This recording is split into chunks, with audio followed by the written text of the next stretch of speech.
نحمده ونصلي ونسلم على رسوله الكريم اما بعد فاعوذ بالله السميع العليم من الشیطان الرجیم بسم اللہ الرحمن الرحیم۔ بھائی نے مسئلہ پوچھا ہے عورتوں کا قبرستان میں جانا کیسا ہے۔ بھائی ابتدائی اسلام میں نبی صلی اللہ علیہ وسلم نے عورتوں کو قبرستان میں جانے سے منع کر دیا تھا۔ اس کی وجہ تعلیم و تربیت تھی، اس کی وجہ ابھی شرک کو چھوڑے زیادہ عرصہ نہیں ہوا تھا، تو بہت سارے ایسے لوگ جو بہت اچھے تھے، بہت بڑے بڑے کمانڈر تھے مسلمانوں کے، اور لوگ ان سے بڑے امپریس تھے۔ اگر یہ نہ روکا جاتا تو ممکن تھا کہ ان کے مقبرے بنا لیے جاتے اور ان کی پوجا پرستش شروع کر دی جاتی۔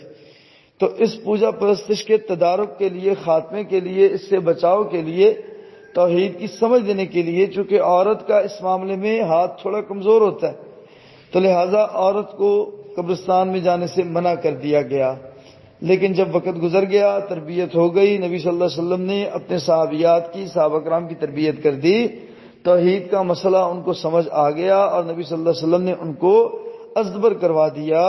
تو پھر آپ نے فرمایا فزوروہا، پس زیارت کے لیے جایا کرو، قبرستان میں جایا کرو، تاکہ تمہارے دل نرم ہو اور تمہیں آخرت یاد آئے، تمہیں اللہ کی یاد آئے۔ ٹھیک ہے، تو بھائی جا سکتی ہیں۔